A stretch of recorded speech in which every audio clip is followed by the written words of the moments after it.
आपकी web RTC app literally दम तोड़ रही है और आपका डैशबोर्ड वो तो मुस्कुरा रहा है। चलिए देखते हैं कि आखिर हो क्या रहा है। यही तो सबसे बड़ा पैराडॉक्स है वेब आरटीसी के साथ काम करने का। मतलब आपके मॉनिटरिंग टूल जो दिखा रहे हैं और जो आपकी यूजर्स असल में झेल रहे हैं, उसमें जमीन आसमान का फर्क है। एक बहुत बड़ी खाई है। और ये स्लाइड ये बिल्कुल वही कहानी बता रही है। आपके डैशबोर्ड्स पर सब हरा हरा है, लेकिन आपके यूजर्स वो गुस्से से लाल हैं। और ऐसा क्यों है? क्योंकि एक सिंपल सा HTTP 200 स्टेटस ये बताने के लिए काफ़ी नहीं है कि मीडिया स्ट्रीम सच में चल भी रही है या नहीं। देखिए, इस चैनल पर हम सिर्फ ऊपर ऊपर की बातें नहीं करते। हमारा मिशन है प्रोडक्शन ग्रेड इंजीनियरिंग में गहराई तक जाना, सीरियस बिल्डर्स, बैकएंड इंजीनियर्स और वेब आरटीसी डेवलपर्स के लिए। तो इससे पहले कि हम इस प्रॉब्लम की तह तक जाएं, हमारे लिए एक छोटा सा मिशन है। हमें 28 फरवरी 2026 से पहले अपने पहले 50 सब्सक्राइबर्स तक पहुंचना है। अगर आपको इस तरह के डीप डाइव्स काम के लगते हैं तो अभी सब्सक्राइब बटन दबा दीजिए, ताकि जब हम ये गोल अचीव करें तो आप वो live deep tech session miss न करें। ठीक है, तो चलिए अब शुरू करते हैं हमारी टेक्निकल इन्वेस्टिगेशन। हम उस एक बड़े ब्लाइंड स्पॉट को देखने जा रहे हैं जो ज्यादातर मॉनिटरिंग सिस्टम्स में होता है। तो सबसे पहले कंट्रोल प्लेन को समझते हैं।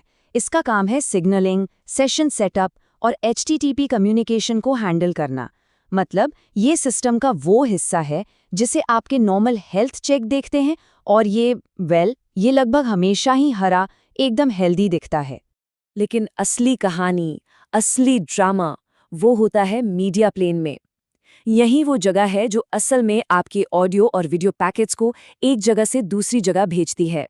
यही वो क्राइम सीन है जहां यूजर्स को वीडियो फ्रीज जैसी प्रॉब्लम्स आती हैं, और ये आपके डैशबोर्ड को बिल्कुल भी दिखाई नहीं देता, पूरी तरह से अदृश्य। ये जो कोड आप देख रहे हैं, ये इस प्रॉब्लम को एकदम सही तरीके से समझाता है। सर्वर को लगता है कि उसने अपना काम कर दिया, उसने पैकेट फॉरवर्ड कर दिया, बस। लेकिन क्या वो पैकेट वाकई क्लाइंट तक पहुंचा? क्या वो टाइम पर पहुंचा? क्या क्लाइंट का CPU उसे रेंडर कर पाया? सर्वर को इनमें से किसी भी बात का कोई अंदाजा नहीं है, और इसी को हम कहते हैं दी ऑब्जर्वेबिलिटी गैप। तो सवाल ये है कि इस गुत्थी को सुलझाएं कैसे? अब हम अपनी इन्वेस्टिगेशन के सबसे ज़रूरी मोड़ पर आ गए हैं। इसका सोल्यूशन सर्वर पर नहीं मिलेगा, इसका सोल्यूशन क्लाइंट के पास है। तो मिलिए हमारे मेन विटनेस से, web RTC get stats API। यही वो एकमात्र ऑथोरिटेटिव सोर्स ऑफ ट्रूथ है जो आपको मीडिया क्वालिटी के बारे में सच बता सकता है। ये API आपको सीधे मीडिया इंजन के अंदर झांकने का मौका देती है, जहां असली कहानी चल रही होती है।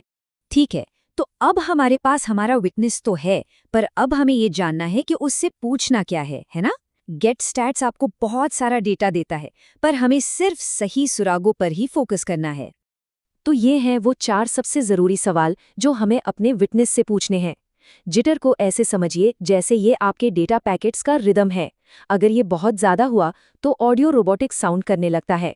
पैकेट्स लॉस्ट का मतलब तो साफ है, ये स्मूथ मीडिया का सबसे बड़ा दुश्मन है। लेकिन क्वालिटी लिमिटेशन रीजन, ये तो असली सोने की खान है। ये एक तरह का कबूलनामा है जो सीधे सीधे बताता है कि असली विलन कौन है, बैंडविड्थ, CPU या कुछ और आखिर में नेक काउंट, ये रिसीवर की तरफ से मदद के लिए पहली आवाज़ है। चलिए इस नेक काउंट पर थोड़ा और फोकस करते हैं।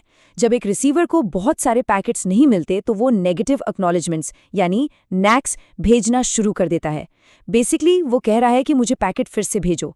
इससे एक नैक स्टॉर्म बन सकता है, मतलब रीट्रांसमिशन रिक्वेस्ट्स का एक ऐसा फीडबैक लूप जो आपके नेटवर्क और सर्वर की परफॉर्मेंस को पूरी तरह से खत्म कर सकता है। ये एक बहुत बड़ा रेड फ्लैग है। चलिए, तो अब हमने सुरागों को पहचानना सीख लिया है। अब हम एक ऐसा सिस्टम बनाने की तरफ बढ़ेंगे जो इन सुरागों को अपने आप पकड़ सके और हमें बता सके।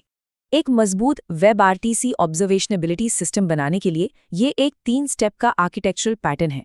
स्टेप 1, आप क्लाइंट को इंस्ट्रूमेंट करते हैं ताकि वो लगातार गेट स्टैट्स से डेटा भेजे। स्टेप 2, आप अपने बैकएंड पर भी टेलीमेट्री कलेक्ट करते हैं, प्रोमेथियस जैसे टूल्स से। और आखिर में, जो कि सबसे ज़रूरी है, स्टेप 3, आप ग्राफाना जैसे डैशबोर्ड का इस्तेमाल करके इन सारे डॉट्स को, सारे डेटा को कनेक्ट करते हैं, विजुअलाइज करते हैं। हाँ, क्लाइंट बहुत ज़रूरी है, पर हमें बैकएंड को भी नहीं भूलना चाहिए।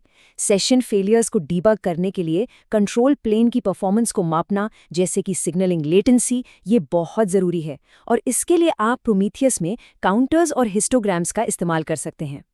और ये हमें सबसे ज़रूरी बात पर ले आता है, बिना कोरिलेशन के डेटा सिर्फ शोर है। जब तक आप क्लाइंट साइड पैकेट लॉस और सर्वर साइड सीपीयू यूसेज को एक ही ग्राफ पर एक साथ नहीं देखेंगे, तब तक आपको कोई एक्शनेबल इनसाइट नहीं मिलेगी। ठीक है, तो चलिए सब कुछ की टेकअवेज के साथ समेटते हैं।